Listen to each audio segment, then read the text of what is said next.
What's up, friendos, and welcome in. It is leading off right here on Fantasy Pros. I am your host, Chris Welsh. You can find me on Twitter at IsItTheWelsh. And joining me on this wonderful Tuesday, as long as you're, not on the East Coast or in Florida and dealing with a hurricane, everything else on the weather is relatively good. It is Casey Bubba, BDentric on Twitter.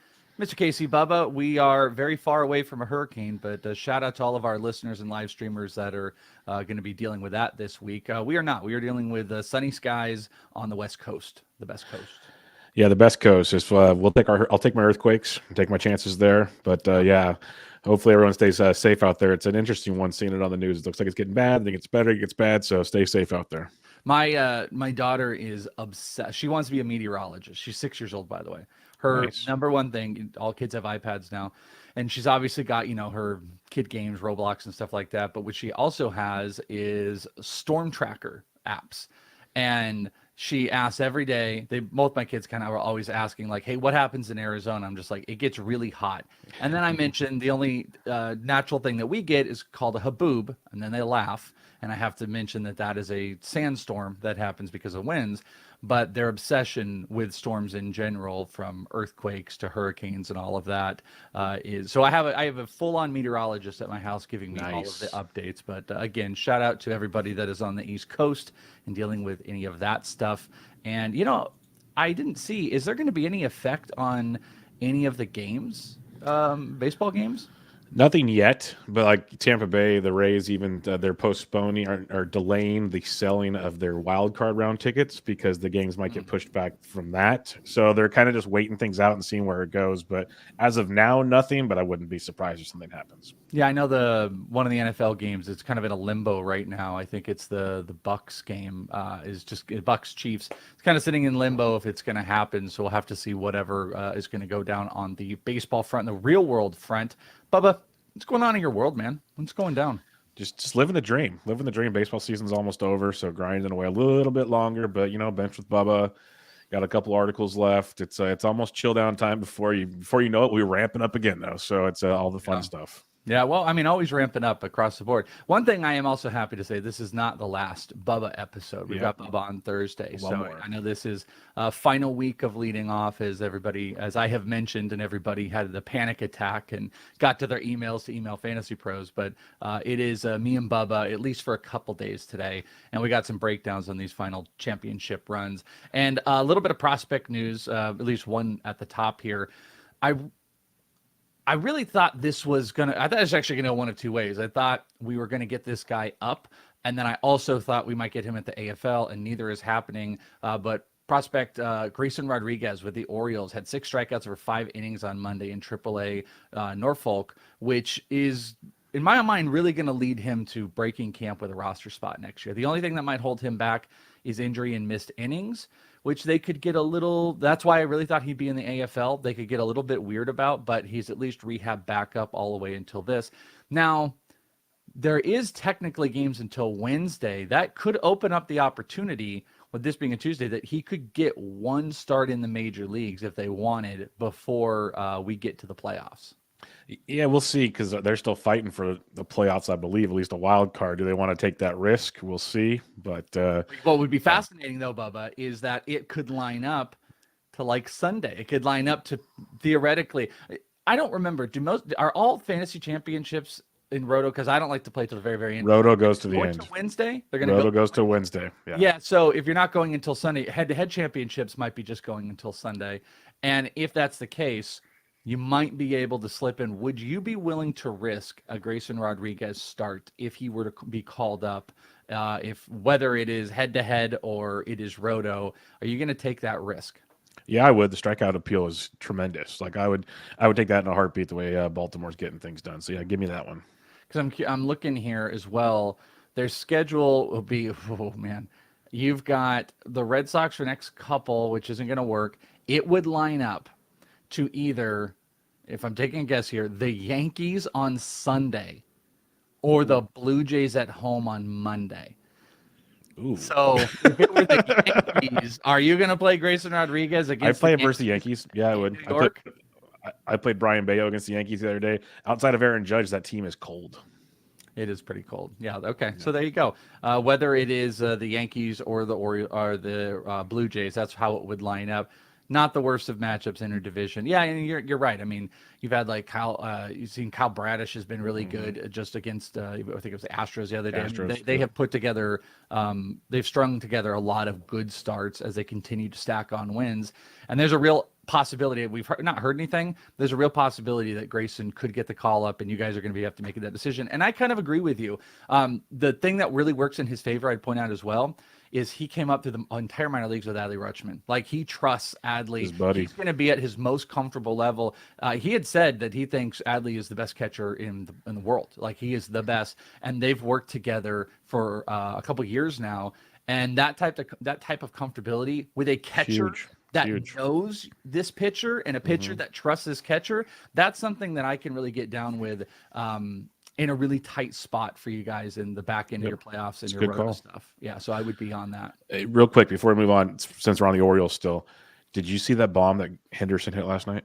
That Gunnar hit? Dude, my God. He's surpassing Corbin Carroll for me right now. That's all I have to say. You know, that's a really tough one for me because I still think Corbin Carroll has that Mookie Betts in him. But boy, I will tell you, Gunnar Henderson, if the stolen bases were more I mean, this is what you're going to get down to, dude. I think you're going to get down to, do you want the more homers or do you want more stolen bases? And which side is it going to be, Gunnar stolen bases or Carroll's homers? Which one is going to be the defining factor for you? And that's what you're going to have to decide. Plus, Gunnar has positional stuff.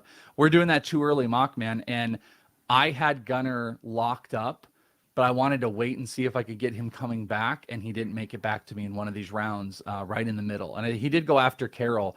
I'm not so sure he's going to go after Carroll with the end of this season. I really think there's a possibility he's going to go ahead of him, and that might be top 50 next year. Very, very, very possible. I know in the early draft I have already done that actually counts.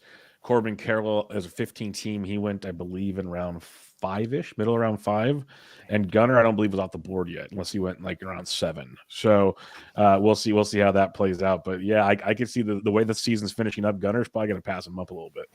Yeah, and what is I want to pull this up here because Gunnar, it was a definite bomb. He's showing off with home run swing, and so far he's hitting 281 with 4 homers in 25 games. He's got 1 stolen base.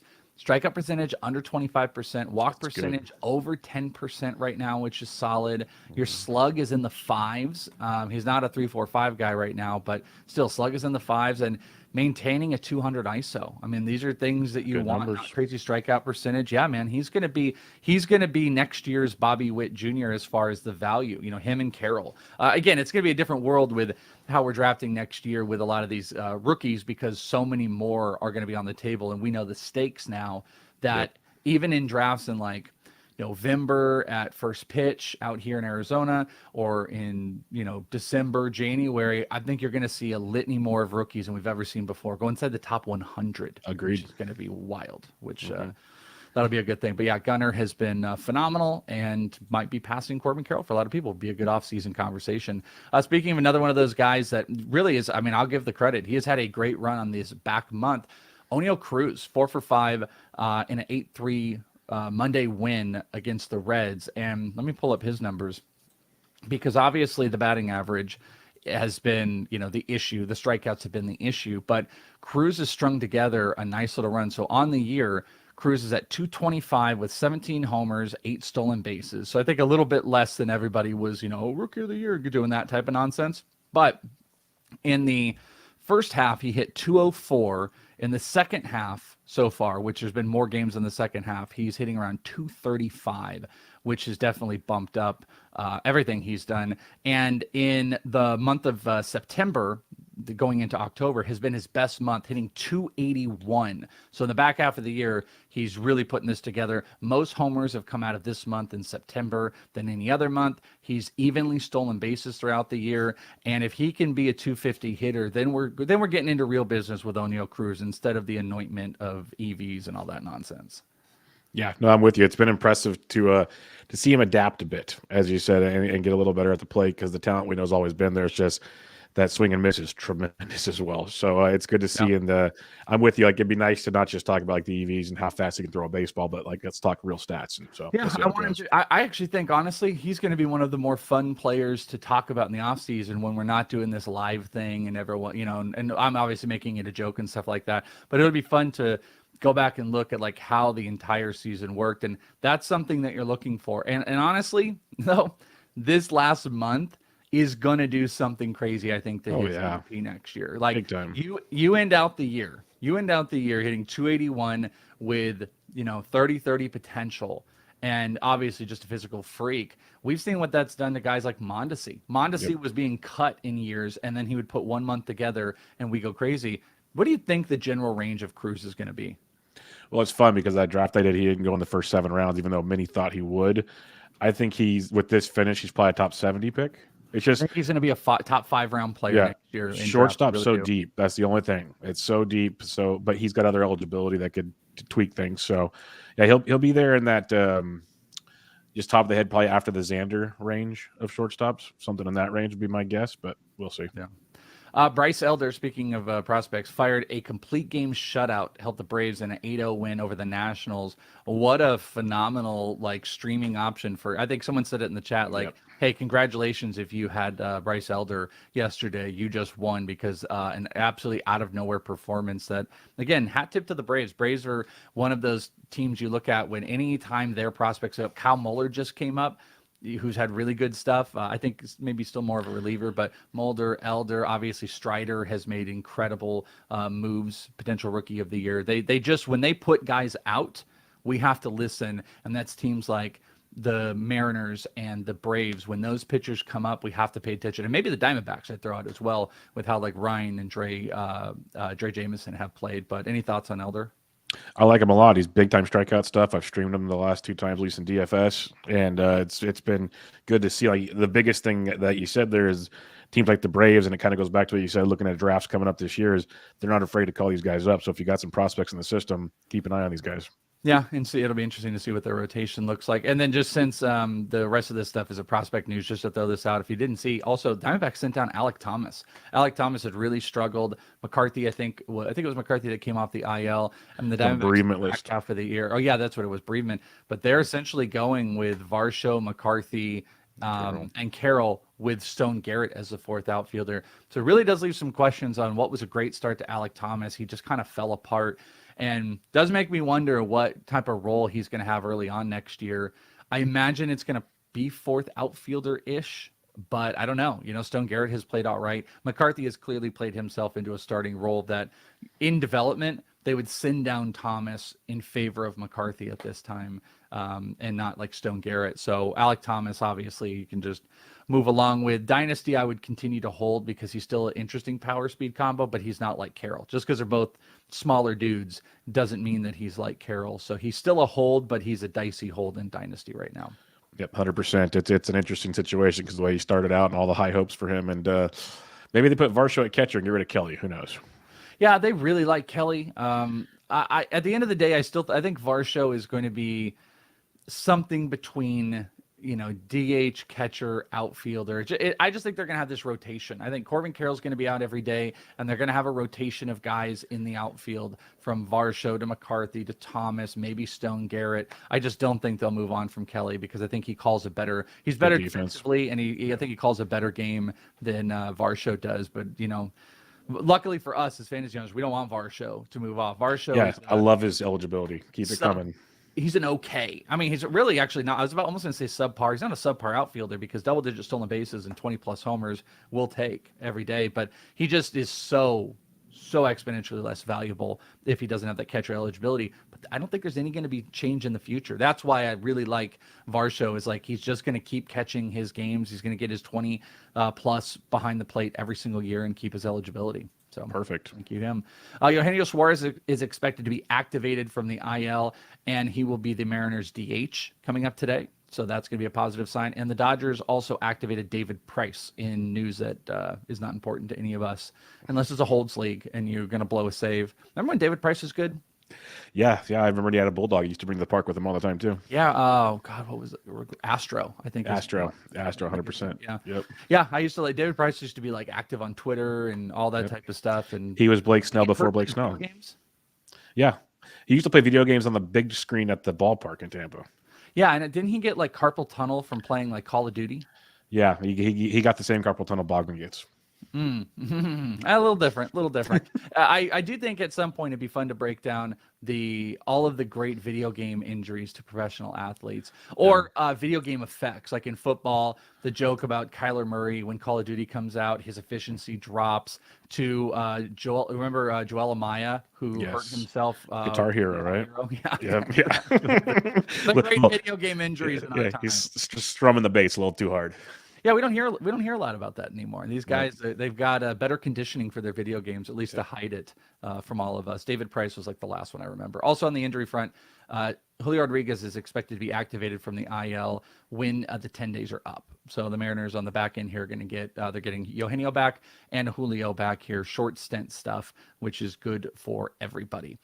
Here was a fun fact: in 1973, on this day, the California Angels beat the Minnesota Twins 5-4 in 11 innings as Nolan Ryan struck out 16, including number 383 of the season. Jeez. Which is a modern major league record. I mean, I get impressed about 300. 300 is an incredible marker for me, which I think I did this the other day, so I don't need to do it. But I think we were looking like who's struck out 300 in recent history. It's just not like it used to be. No, I don't want to do that. Like, things are just not like it used to be, or it's all worse. It's not. It's just the usage of pitchers is so much less. To get guys that strike out 250 right now feels like 350, 20 years ago.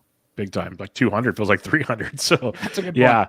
Yeah. It's like 200. Like, wow, it's a great year. Who struck out 200? I don't think we'll ever see 300 again. It's crazy. Yeah, that's a wild. 383 in a season. There'll be a guy. There's going to be a team that's going to have no restrict. Spencer Strider kind of reminds me of that guy. I think everyone had called for Strider, his innings to come down. He feels like one of those guys. If they're good to go next year, I mean, is he going to push? If Strider pushes 200 plus innings, then he could get 300. I think he's a 300 strikeout pitcher. Could be 100%, and that's why his draft day value is very intriguing. I took him in our early mock draft that we'll be breaking down, I think, on Thursday on the In This League Fantasy Baseball podcast. We probably won't have I don't think the whole thing is going to finish, by the way. So I don't think that whole thing is going to go, but we will at least get like 10 rounds or something like that. And those are, and that's enough at an early mock drafts. I don't think you need the whole thing. Over on the Stat Heroes, Rob Refsnyder had a homer going 3 for 4, 3 RBI yesterday. Cedric Mullins, 2 for 6 with a homer, 3 RBI. Anthony Santander, 2 for 6, 2 bombs, 3 RBI. Had a very short slate yesterday. Gunnar Henderson, he had that home run we talked about. Marcell Ozuna with a bomb. Kyle Stowers and the regeneration of the Orioles and their offense, 3 for 5, 2 RBI. Matt Olson had a homer, which, by the way, I want to point out yesterday, I think there was some confusion on the home run board I saw today. I don't know if it got fixed. I got to look down here. I still don't see it fixed. There's a big question mark next to my name. That was my call, was Austin Riley. So that means I got my home run. Matt Olson or Austin Riley? I had Austin Riley. Okay. I had Austin Riley yesterday with Andrew having Michael Harris. Those were the calls yesterday. So I don't think the home run board was, at least none of this looks updated, actually, because now I'm looking at it. It shows Austin Riley not hitting a homer, but on our Stat Heroes, it does show. Oh, that's Matt Olson. That's why, because I'm dumb. That is me. That's what I was asking. It's because I'm a big dumb idiot, because it's Matt Olson, not Austin Riley. I just put them together. Matt Olson had a homer, so we just got everybody wrong. Austin Hayes, J.D. Martinez, and Jake Sawinski homers. J.D. Martinez, I'm fascinated with, by the way. In this mock draft, we're like through around 10, and he's still sitting there. I don't think I believed how bad his season was. Horrible. And it is so bad. Do you have any hope that it's going to change? Yes, weirdly enough, because I think he is that good, and we've seen him put work in the offseason to become a better hitter.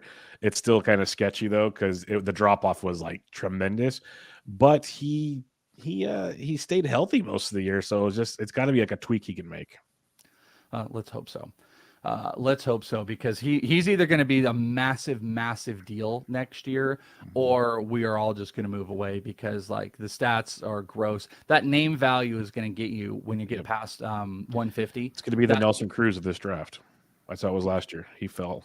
Yeah, you know what? That's actually not a bad comp. That 100% is a pretty good comp. Also, Jake Sawinski, someone everyone needs to pay attention to, quietly having a really good season. On the pitcher front, Bryce Elder, he went 9, struck out 6. Kevin Gausman struck out 7 over 6 1/3. I think we talked about him in the prop contest, which worked out. Chase Anderson struck out 5, going 4 for Cincy, and Roansy Contreras, he only went 4, struck out 2, but only gave up 2 hits.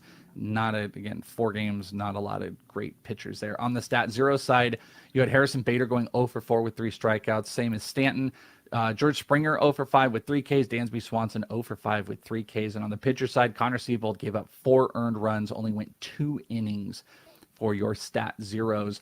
Over on the home run calls, so again, the board is all messed up how I'm looking at it, but nothing changed. That's for everybody to know. There were 4-game slate. No one had a home run call yesterday. No one got it. So Cat Fox is still at the top. And when I say the home run board, it's just all kind of mixed up for me. Like it shows me at the top, but it has like a question mark of who I picked. The Cat Fox had Austin Riley, as did a multitude of other people. So I don't quite see the whole thing, but again, it's the same as yesterday. Not a single thing changed on the leaderboard. Friends, go and check out our friends over at BetMGM. Use the promo code leading off, and you can get that $1,000 risk-free bet.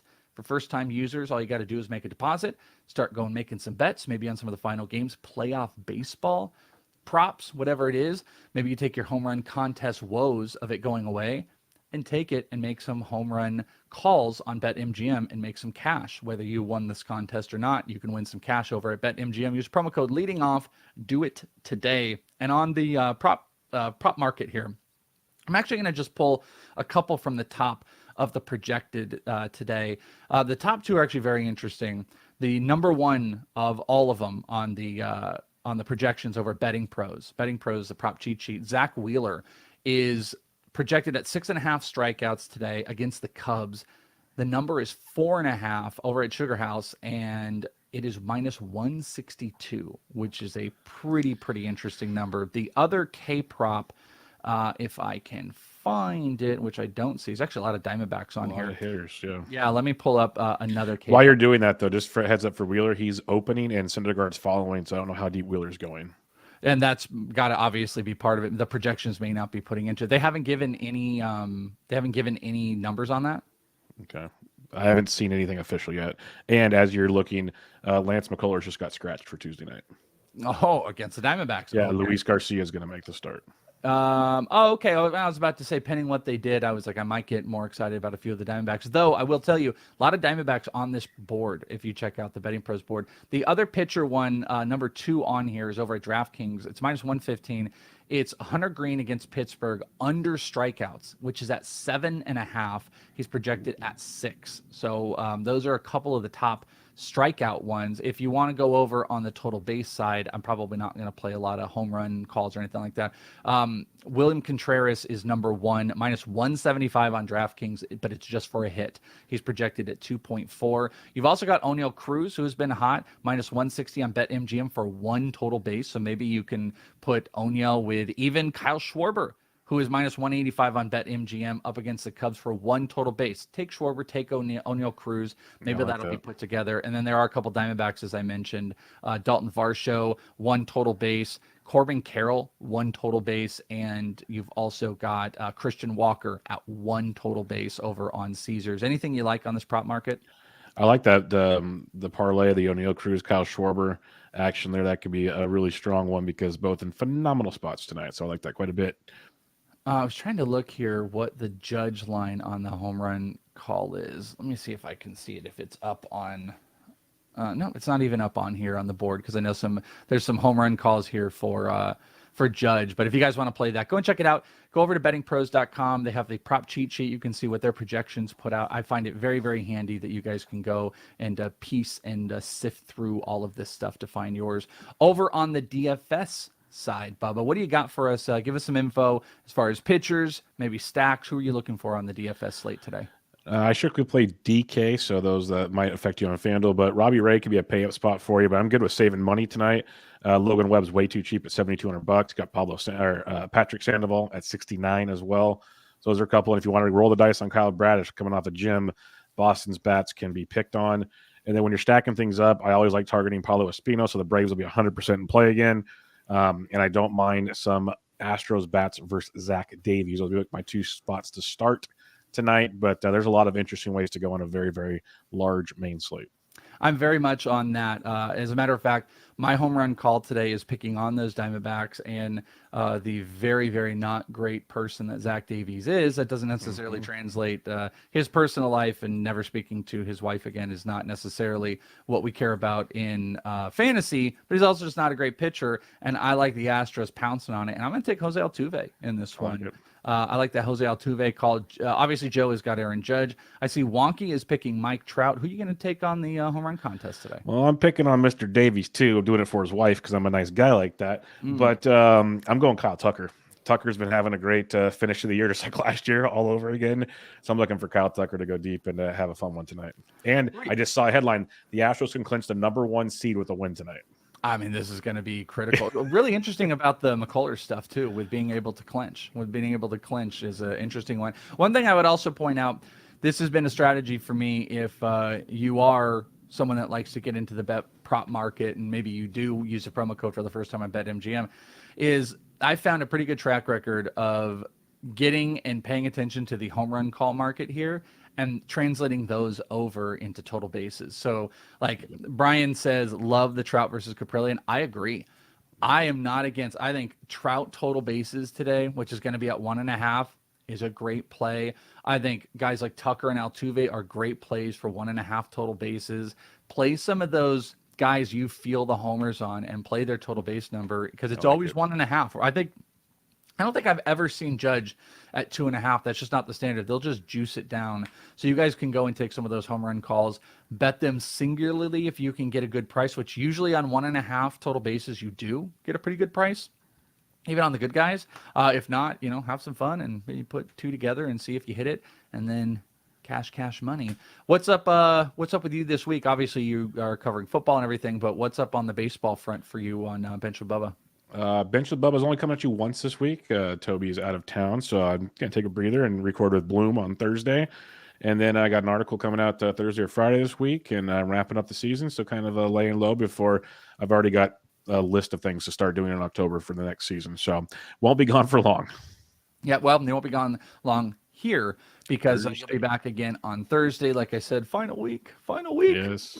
How are we going to end this? I got to reconfirm with Joe, but like I said, I believe Pizza Pia will be back on Friday. We've got Bubba on Thursday coming again, and tomorrow is the final Wonky Wednesday. Even though technically the season ends on Wednesday, it is the final one here for the Wonky Wednesday. So make sure you're here for whatever the bonus call is. Me and Kelly breaking all of it down. You can find me on Twitter at @IsItTheWelsh.